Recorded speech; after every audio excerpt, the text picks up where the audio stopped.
हर प्राणी के अंदर ईश्वर तो समाया ही हुआ है। वही तो उसका जीवन है, सांस है, प्राण है। और कितना भी बुद्धू से बुद्धू आदमी हो, कितना भी अबोध से अबोध हो, उसके अंदर में उतना ही ईश्वर है जितना परम ज्ञानी परम संत के अंदर है। कोई फर्क नहीं है, फर्क छोटा सा है।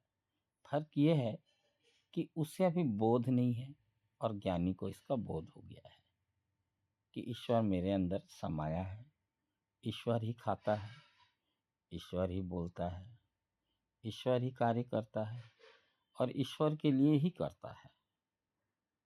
अगर ये बोध स्पष्ट हो गया तो संत है, वो ज्ञानी है। और जिसे ये पता नहीं है और अभी वो मैं की दौड़ में चल रहा है, तो फिर उसको कहीं ना कहीं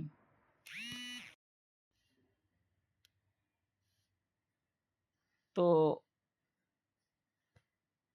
ये जो है खाली बोध और अबोध का मामला है। ईश्वर जागा हुआ है और ईश्वर सोया हुआ है।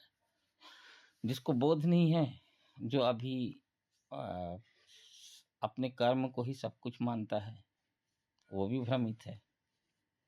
और जो सोचता है कि मैं कर रहा हूँ, वो भी भ्रमित है। और लोग सोचता है कि ये कर रहा है, दूसरा कर रहा है, तीसरा कर रहा है, ये भी भ्रमित है, भ्रम है। सब भ्रम है इसके अलावा। हाँ, निमित्त हम सब हैं, इसमें कोई दो मत नहीं। और कर्म भी करना है, इसमें कोई दो मत नहीं। मगर करता नहीं है हम, करता कोई और है। तो परिणाम किसी और के हाथ में है, सिर्फ कर्म हमारे हाथ में है। तो ये बोध हो जाना ही ज्ञान है। तो ईश्वर तो सब में बराबर सोया हुआ है। अब गुरु आते हैं, आदमी अलग अलग हैं, इसलिए गुरु भी अलग अलग हैं। मुझे 2 गुरु मिले। एक परमहंस योगानंद जी, जो हमेशा ही प्रेम से मुझे समझाया, प्रेम से बताया। उनका मार्ग प्रेम था पूरी तरह से, और इसीलिए उनका प्रेजेंटेशन भी प्रेम पूर्ण था।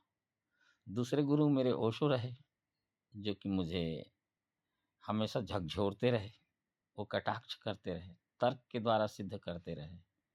तो उनके मार्ग में कहीं कहीं बहुत कड़वापन है। सत्य को जैसा है वैसा बोल दिए हैं, स्पष्ट बोल दिए हैं।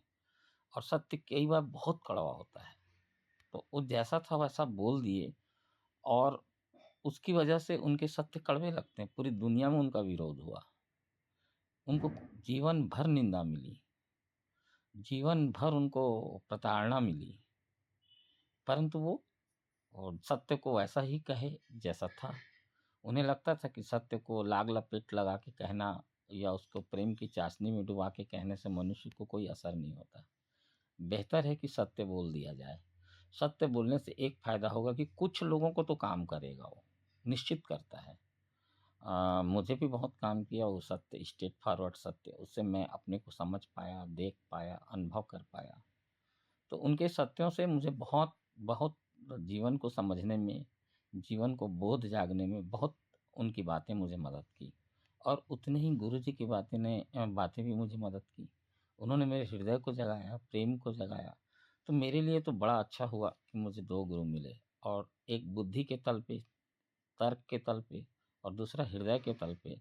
दोनों जगह से मुझे समान रूप से प्रेम मिलते रहा। इसलिए मेरे विकास में दोनों चीज़ें समान रूप से विकसित हुई। जितनी मेरी बुद्धि विकसित हुई, जितना मेरा तर्क विकसित हुआ, उतना ही मेरा हृदय भी विकसित हुआ। अक्सर गड़बड़ ये हो जाती है कि कई बार हृदय विकसित हो जाता है तो बुद्धि विकसित नहीं होती, बुद्धि विकसित हो जाती है तो हृदय विकसित नहीं होता।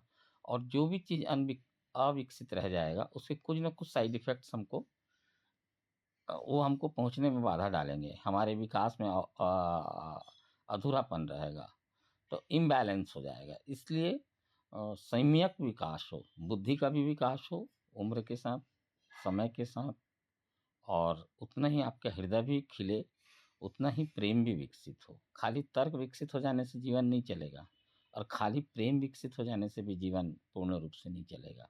तो दोनों का बैलेंस होना चाहिए। हालांकि पूर्ण प्रेम में पहुंच जाएंगे तो फिर तो वो बुद्धि अपने आप आ जाएगी, और पूर्ण बुद्धि में पहुंच जाएंगे तब भी प्रेम अपने आप आ जाएगा। वो अनमंजिल की बात है, मगर यात्रा में तो दोनों को सम्यक साथ लेके चलना चाहिए।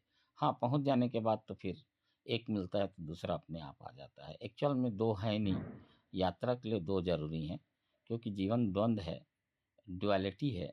इसमें रात भी है, दिन भी है, सुख भी है, दुःख भी है, अच्छा भी है, बुरा भी है, पाप भी है, पुण्य भी है, शुभ भी है, अशुभ भी है। इसलिए 2 द्वंद होने के कारण, जीवन द्वंद होने के कारण दोनों मार्ग और 2 तरह के ज्ञानियों का मिलना बहुत बहुत फ़ायदेमंद हो सकता है। मेरे लिए हुआ। हो सकता है कुछ लोग ऐसे होंगे जिनको सिर्फ़ गुरुजी के मार्ग से पहुँच जाएँ वो। क्योंकि दोनों एक ही बात तो कह रहे हैं, ध्यान तो दोनों करने को कह रहे हैं। असली तो ध्यान पहुँचाएगा आपको। ध्यान आपकी मदद करेगा, आपको ग्रहणशीलता देगा। आप सीख पाएँगे, देख पाएँगे, दृष्टि मिलेगी, तब तो गुरुओं का भी फ़ायदा मिलेगा। अगर आप स्वयं ही नहीं देख पाने में समर्थ होंगे, तो ईश्वर सामने खड़ा होगा, आप कहाँ देख पाएँगे? ईश्वर तो खड़ा ही है, अभी, हर समय, 24 घंटा हमारे चारों तरफ है। बस वो स्थूल नहीं है कि हम उसको इन आँखों से देख सकें। उसको महसूस कर सकते हैं, हर चीज़ में देख सकते हैं कि वही कर रहा है। वही अच्छा भी कर रहा है, वही बुरा भी कर रहा है, और बुरा अच्छा भी हमारा दृष्टिकोण है। वो जो कर रहा है ठीक कर रहा है। बस ये इतना ही तो समझना है, और तो कुछ समझने को है ही नहीं। इतना ही बोध काफ़ी है। बोध है ज्ञान। बोध आता है ध्यान से, बोध आता है प्रेम से, और कोई मार्ग नहीं है।